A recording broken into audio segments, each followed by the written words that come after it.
When my grandfather was young, he could not let down a dare. If his friends dared him to do something, he would do it without any hesitation. One day, him and his sister were out in the yard gathering and splitting firewood. His sister was splitting wood, and she called my grandfather over.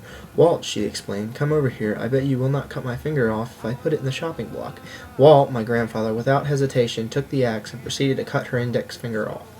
At the age of 9, my grandfather, Walt Smith, was playing with his friends in downtown Urbana, Virginia. Young Walt and his friends passed the local hardware store and saw some fireworks on display behind a large pane of glass. "That would be awesome to have some of those," said one of Walter's friends. "I dare you to steal those, Walt," said another friend. Walt, being the one who could never let down a dare, said, "All right, I will get them, and we can let them off tomorrow at my house." That night, Walt left the house, unknowing to his parents, and walked to downtown. Standing in front of the hardware store, young Walt pondered how to get those fireworks in his possession. He thought the best way to get them would be to break the display window and take the fireworks and run. The idea, which was never considered with the consequences, sounded great.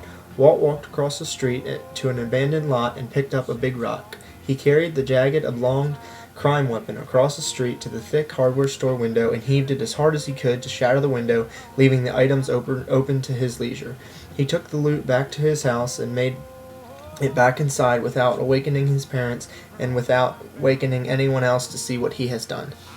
The next day, Walt's friends came over and were pleasantly surprised when he pulled out the fireworks and proved to them he had done it. "Wow," his friends said, "we did not think you would actually do it." "Well, here they are," Walt said, "now let's have some fun." While his dad was inside reading the newspaper, all of Walt's friends and him started to light the firecrackers in his backyard. Nelson, who's my grandfather's dad, disturbed while reading his newspaper inside, went outside to see what all the noise was. As soon as Nelson stepped into the backyard, Walt knew he had to hide the firecrackers or else his dad would punish him. Walt, being the young kid not thinking, had lit a match in his hand ready to light the firecrackers on the ground, grabbed a washtub, and that was sitting next to him. He threw the match down on top of the firecrackers and put the washtub on top of them. He sat on the washtub and started to talk to his dad. Nelson asked Walt what he was doing. Walt replied, "Nothing, Dad, just playing with my friends." After the last word came out of his mouth, the firecrackers decided to ignite under the washtub, sending Walt on a wild ride in his backyard. His father was just looking at him in amazement as all the firecrackers went off. Nelson, already angered, asked Walt once again, "What are you doing out here?"